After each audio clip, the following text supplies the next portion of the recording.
जब इंसान के अंदर इंसानियत खत्म हो जाती है तब पुलिस का खौफ निकल जाता है। जब संसार से मोह नहीं रह जाता तो वो बन जाता है क्रिमिनल और जुर्म की दुनिया में अपराध के काले पन्नों पर अपना नया आधार कार्ड बनवा देता है, जिसका पता कई अपराध से गुजरते हुए आखिर में जेल होता है। जुर्म के अनोखे अफसाने, हैरत अंगेज और खौफनाक वारदात की खून से सनी तस्वीरें, काले कारनामों की कहानियां जो आपके रोंगटे खड़े कर देगी। लेकिन हमारा मकसद सनसनी फैलाना नहीं, बल्कि आपको सावधान करना है। कहीं कातिल आपके आसपास तो नहीं। तो आज भी हाजिर हूं मैं श्रावणी पटनायक, सनसनी से भरी कई वारदातों के किस्सों को लेकर, जो कराएंगी आपका सच से सामना और रूबरू कराएंगी आपको दुनिया की सच्चाई से। हम आपको दिखाएंगे जुर्म से बड़ी हर खबर, क्योंकि आपके हर तरफ घूम रहे हैं क्रिमिनल। तो हो जाइए तैयार और खोल लीजिए आंख और कान।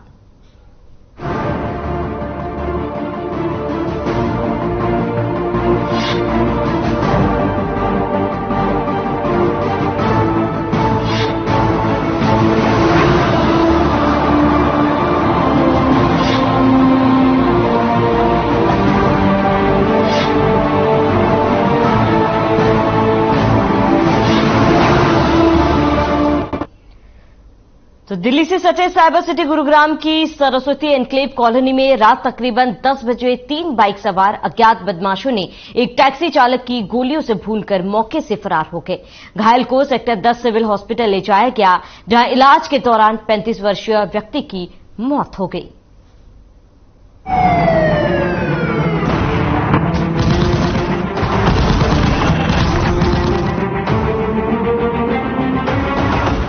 साइबर सिटी गुरुग्राम उस वक्त गोलियों की तड़तड़ाहट से गूंज उठा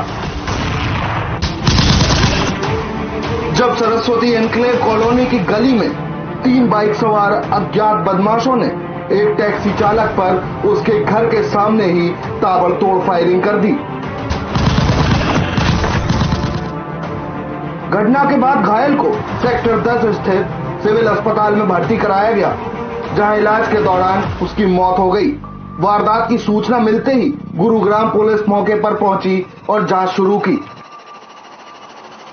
9:45 बजे के करीब आके उसने अपनी गाड़ी पार्किंग में लगाई। पार्किंग में लगाने के बाद वो गेट खोला। गेट खोलते के साथ पता नहीं कहां से 3-4 बंदे आए और आके गाड़ी को बंदूकें ऐसे चलाई जैसे कि पटाखे चलाते हैं। मुझे नहीं पता कि हम तो यही सोच रहे पटाखे। मैंने ऊपर से देखा तो वो मेरा भाई वहां बेहोश पड़ा है, वहां गोली लगते हुए बुरी तरह से घायल हो गया। तो मैं उनके पीछे भागी थी दूर तक। मृतक की बहन की माने तो घटना रात 10 बजे की है, जब रोजाना की तरह उसका भाई राहुल अपनी नौकरी से वापस आकर घर के पास गाड़ी खड़ी करके जैसे ही घर के दरवाजे के सामने आया, तभी अचानक से 3 बाइक सवार नकाबपोश बदमाशों ने आकर राहुल पर ताबड़तोड़ फायरिंग करनी शुरू कर दी। इस दौरान तकरीबन आधा दर्जन से ज्यादा गोलियां 35 वर्षीय राहुल को लगी। गोलियों की आवाज सुनकर परिजन जब बालकनी में पहुंचे तो देखा कि नकाबपोश हथियारबंद बदमाश दिवाली की पटाखों की तरह उसके भाई पर फायरिंग कर रहे हैं।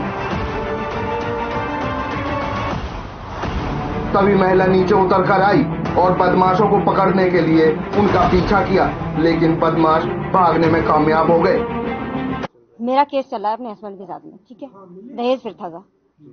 तो आज से 3 दिन वैसे मेरे जिस दिन से मेरा भाई आया है 2015 से, तब से हमारी कोई कांटेक्ट नहीं हुआ था। उस दिन के बाद परसों फोन आया, बोला या तो तू राजीनामा कर ले वरना तेरे को भाई को मार देंगे। हाँ, पूरा शक है। मेरे को माता मंदिर पे बुलाया, बोला 9:05 पर तू माता मंदिर पर मिल जा। आपके हस्बैंड कहाँ रहते हैं, क्या करते हैं? वैसे रहने वाले अलीगढ़ के हैं, विकास नगर धनीपुर मंडी के। परिजनों का कहना है कि राहुल टैक्सी चलाने का काम करता था और अपनी बहन और परिवार के साथ सरस्वती एनक्लेव में काफी समय से रह रहा था। यहाँ उसकी किसी से कोई आपसी रंजिश नहीं थी, लेकिन राहुल का जीजा उसकी बहन से अलग रहता था और कुछ दिनों पहले ही उसके जीजा ने उसकी बहन को धमकी भी दी थी। इसलिए महिला ने अपने पति पर शक जताते हुए हत्या का आरोप लगाया है। वहीं सूत्रों की माने तो राहुल का आपराधिक रिकॉर्ड रह चुका है। तो ऐसे में आशंका लगाई जा रही है कि हो सकता है किसी पुराने रंजिश के चलते किसी ने इसकी हत्या कर दी हो। फिलहाल गुरुग्राम पुलिस ने अपनी जांच शुरू कर दी है। अब देखना यह होगा कि गुरुग्राम पुलिस कब तक इस हत्या की वारदात को अंजाम देने वाले अपराधियों को पकड़ पाती है, या फिर हमेशा की तरह ये अपराधी बेखौफ घूमते रहेंगे। Bureau report.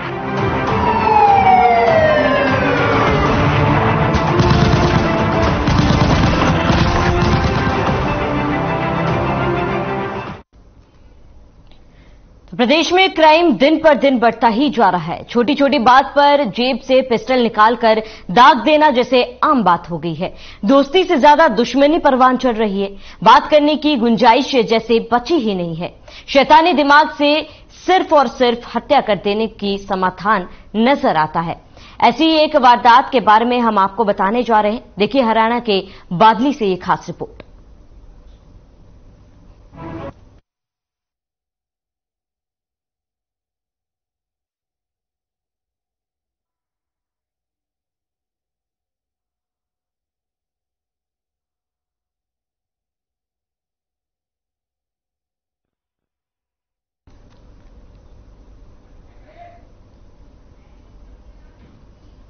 तो प्रदेश में चोरों के हौसले लगातार बुलंद हो रहे हैं और आपको बताते हैं कि कई वारदातों को अंजाम दिया जा रहा है।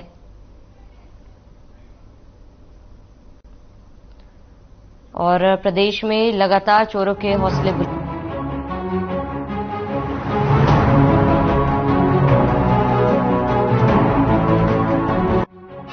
अंधाधुंध फायरिंग से दहला हरियाणा।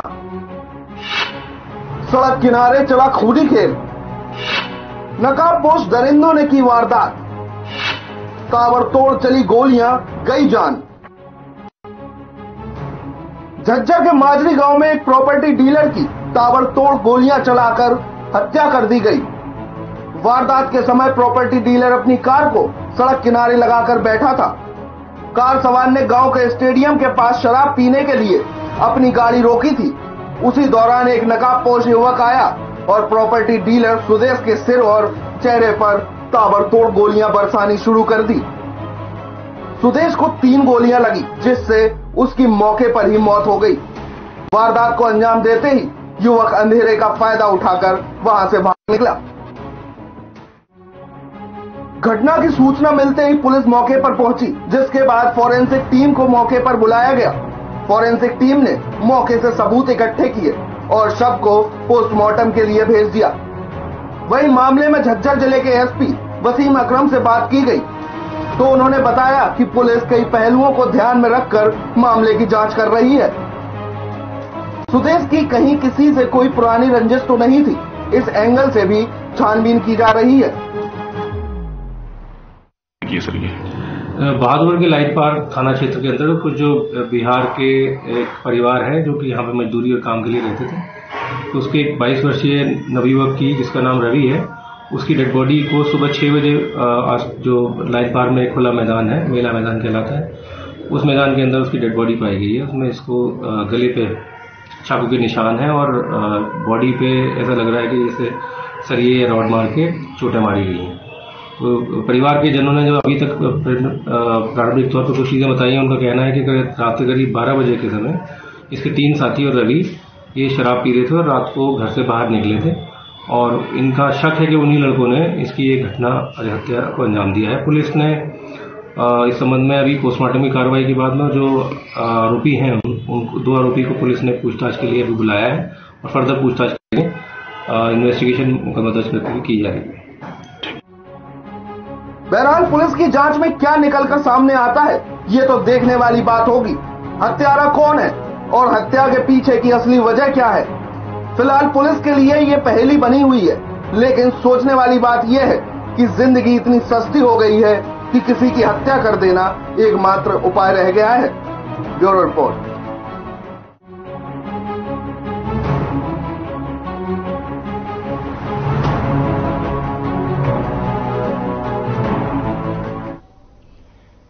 चोरों के शातिर अंदाज का क्या कहना। ऐसे ऐसे मास्टरमाइंड है कि आप भी सुनकर हैरत में पड़ जाएंगे। 1 नहीं 2 नहीं बल्कि दर्जनों चोरी की वारदात को अंजाम देने वाले एक ऐसे गैंग को पुलिस ने धर दबोचा है जो अंबाला से लेकर पटियाला तक कई राज्यों में वारदातों को अंजाम दे चुके हैं। देखिए एक खास रिपोर्ट।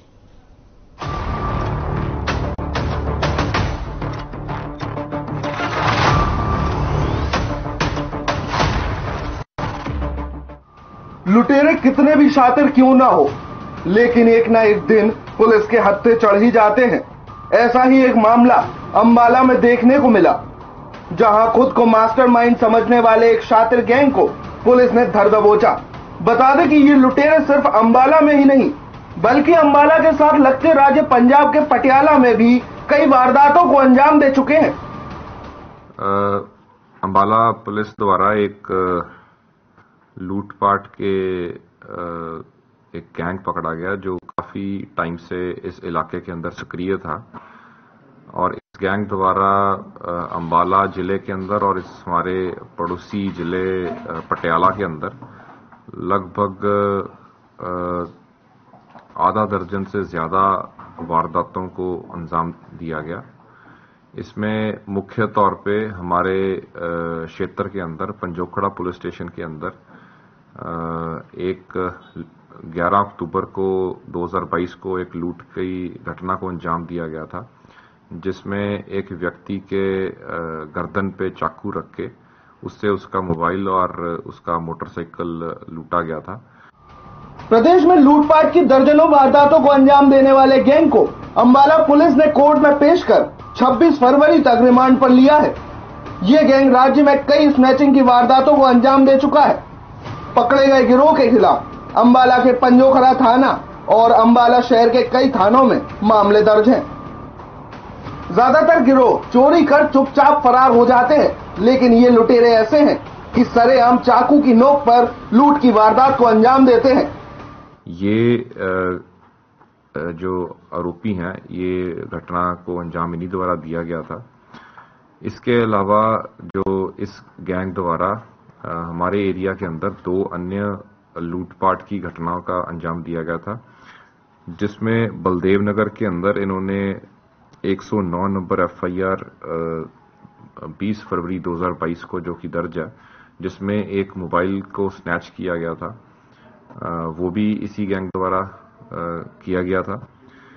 इसके अलावा सदर अंबाला क्षेत्र के अंदर एक दारू के ठेके के ऊपर 4 दिसंबर 2021 को कैश और दारू की कुछ पेटियां लूटी गई थी, जिसमें ये गैंग संलग्न था। इस मामले में जब SP जश्न सिंह रंधावा से बात की गई तो उन्होंने बताया कि आरोपियों के पास से लूट के 8 मोबाइल फोन और एक मोटरसाइकिल और एक चाकू बरामद हुई है। आरोपियों में से एक जिम ट्रेनर है और एक टैटू आर्टिस्ट है। तीनों आरोपी नशे के आदी है और अपनी नशे की लत को पूरी करने के लिए यह लूट की वारदातों को अंजाम देते हैं। बहरहाल तीनों आरोपियों को कोर्ट में पेशी के बाद रिमांड पर भेज दिया गया है। इसके अलावा इनके द्वारा पटियाला के अंदर मोबाइल फोन की काफी घटनाओं की इनकी संलिप्तता पाई गई है, और इन्होंने हमारे को टोटल 8 मोबाइल फोन्स, 1 मोटरसाइकिल, और जो मोटरसाइकिल की जो इन्होंने प्लेट्स उतार रखी थी वो हमने इनसे रिकवर की हैं। इनको कल हमने अरेस्ट करके हमने अदालत में पेश किया था, और इनको हमने 26 फरवरी तक ये हमारे पास 4 दिन के पुलिस रिमांड पे हैं, और आगे भी हम कोशिश करेंगे इनकी अच्छी तरह से इंटेरोगेशन हो, ताकि और भी जो लूटपाट की घटनाएं इन्होंने अंजाम दे रखी हों उनका भी खुलासा किया जा सके। मामले में कोर्ट क्या फैसला लेगा ये तो आने वाला समय ही बताएगा, लेकिन सोचने वाली बात यह है कि कब तक प्रदेश में चोरी, स्नैचिंग जैसी वारदातों पर पुलिस नकेल कसेगी और कब तक ये चोर आम लोगों को नुकसान पहुंचाते रहेंगे।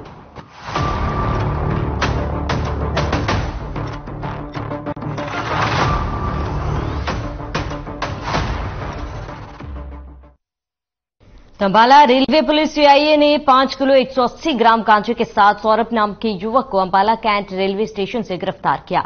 गुप्त सूचना के आधार पर सीआईए ने कार्रवाई की। इससे पहले भी कई नशा तस्करों की रेलवे पुलिस सीआईए ने गिरफ्तार किया और लाखों रुपए का नशा बरामद कर सलाखों के पीछे भेजने का काम किया है। रिपोर्ट देखिए।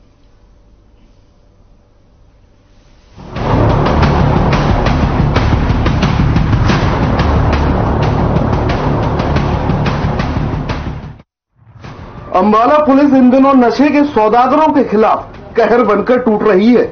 बता दें कि पुलिस ने 5 किलो 180 ग्राम गांजे के साथ सौरभ नाम के युवक को अंबाला कैंट रेलवे स्टेशन से गिरफ्तार किया है। रेलवे सीआईए के इंचार्ज जोगिंदर बताते हैं कि एएसआई राजेश को सूचना मिली थी कि सौरभ नाम का एक व्यक्ति बिहार के पूर्णिया का रहने वाला है। सीआईए स्टाफ चेकिंग करता रहता समय समय पर और कल भी चेकिंग पर थे तो एएसआई राजेश को सूचना मिली कि गौरव नाम का एक पूर्णिया का बिहार का रहने वाला लड़का है, वो सर यहाँ गांजा सप्लाई करता है अम्बाला वगैरह में और आज भी उसके पास गांजा है, रेड करी जाए तो वो पकड़ा जा सकता है। तो पुलिस पार्टी ने रेड की तो गांजे के 5 किलो 180 ग्राम गांजे के साथ गौरव मंडल सौरभ मंडल जो अकबरपुर पूर्णिया का रहने वाला है वो काबू किया गया और उसने ये गांजा जो है अम्बाला में देना और वहां से अपने कुछ चाचा हैं अनुज नाम के रिश्ते में दूसरे चाचा हैं वो उन द्वारा भेजना ये तस्लीम किया है। जो अम्बाला में गांजा सप्लाई करता है वहीं सूचना के आधार पर पूर्णिया बिहार से आए युवक को पुलिस ने 5 किलो 180 ग्राम गांजे के साथ गिरफ्तार किया है। यही नहीं, सीआईए इंचार्ज जोगिंदर ने बताया कि वहां से वो अपने चाचा के कहने पर अंबाला में सप्लाई देता था।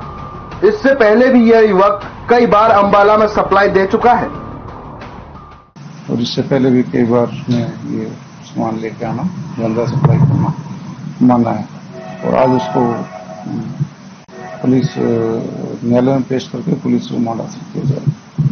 नहीं, अभी कार्रवाई चल रही है, रिमांड लेकर उसी की निशानदी पर नाम जानता है उसकी निशानदी पे उसको ले जाया जाएगा और जैसे भी जो आगे कार्रवाई होगी वो लाई जाएगी।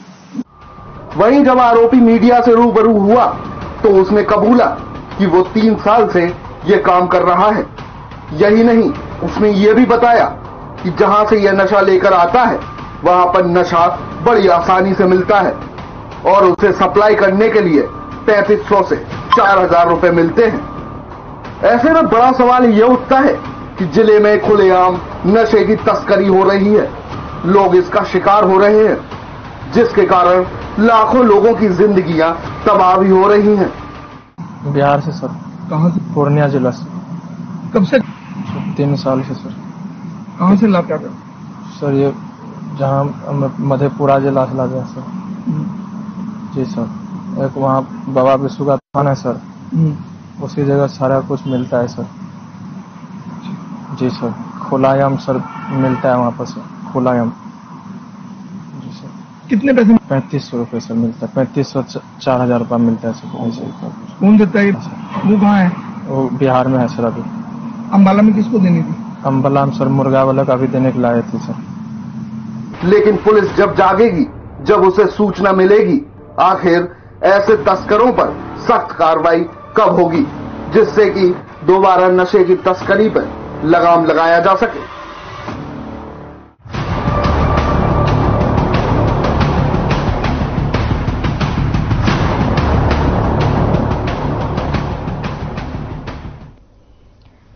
तो फरीदाबाद में 7 फरवरी को भनकपुर गांव के रहने वाले एक 17 साल के छात्र की निर्मम हत्या कर दी गई, लेकिन मामले में कोई कार्रवाई नहीं हो पाई, जिसके चलते कार्रवाई की मांग को लेकर ग्रामीणों को कमिश्नर कार्यालय के सामने प्रदर्शन करना पड़ा, जिसके चलते पुलिस कार्रवाई के लिए बाध्य हुई और पुलिस कमिश्नर ने आरोपियों की सूचना देने वाले पर 50,000 रुपए के इनाम की घोषणा कर दी है।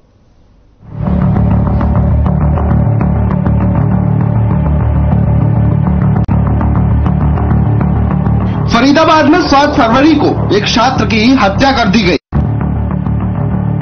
इस मर्डर मामले में पुलिस की कार्रवाई न किए जाने पर भनकपुर गांव के लोगों ने कमिश्नर कार्यालय पर जमकर बवाल काटा।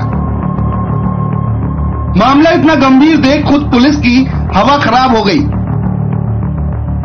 आलम यह था कि पुलिस कमिश्नर को खुद आगे आना पड़ा और ग्रामीणों को आश्वासन देते हुए आरोपियों को जल्द गिरफ्तार करने की बात कही।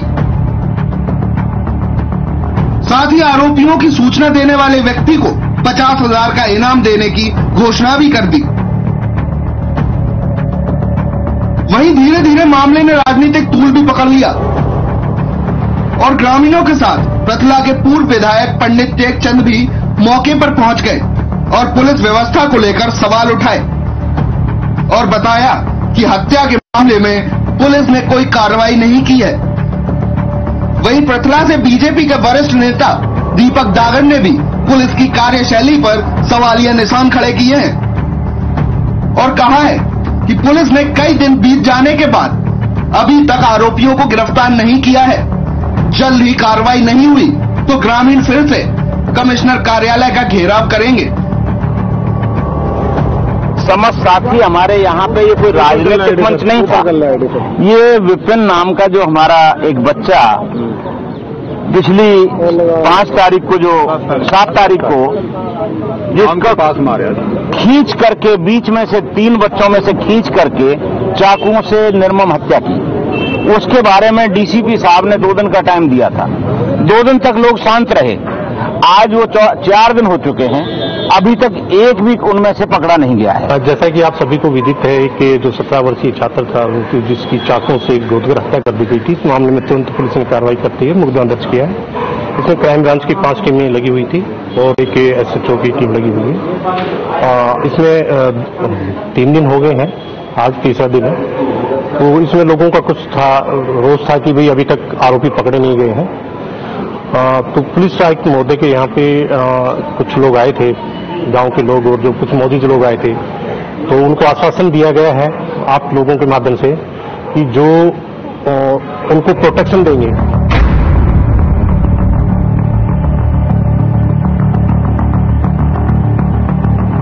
इसी सबके बीच पुलिस प्रवक्ता सुहे सिंह ने बताया कि पुलिस कमिश्नर ने क्राइम ब्रांच की टीमों की नियुक्ति की है, जिनका इंचार्ज एनआईटी एसीपी विष्णु प्रसाद को बनाया है, और ये भी बताया कि जो भी व्यक्ति आरोपियों का साथ देगा उसके खिलाफ भी कार्रवाई की जाएगी।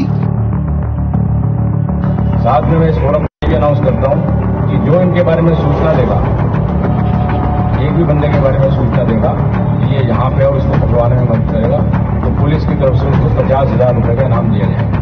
तो इस फोरम पे मैंने मीडिया के माध्यम से इसमें जितने भी लोग इन्वॉल्व हैं उनको एक को पकड़वाने में जो भी सूचना देगा या पकड़वाएगा उसको 50,000 रुपए का इनाम पुलिस की तरफ से दिया जाएगा। तो और इसमें किसी तरह की कोई कोताही नहीं बरती जाएगी, ठीक है। डीसीपी क्राइम को मैंने अभी नोडल अफसर लगा दिया है। इसका सारी हमारी क्राइम टीम का एक ही टास्क है कि जल्द से जल्द इनको पकड़ो। बहरहाल ग्रामीणों के आक्रोश को देखते हुए पुलिस प्रशासन हर संभव प्रयास में जुटा है। पुलिस कमिश्नर ने भी आरोपियों पर 50,000 का इनाम घोषित कर दिया है। अब देखने वाली बात ये होगी कि पुलिस और क्राइम ब्रांच की टीम मिलकर इस केस को कितने जल्दी सुलझाती है। ब्यूरो रिपोर्ट, हर खबर।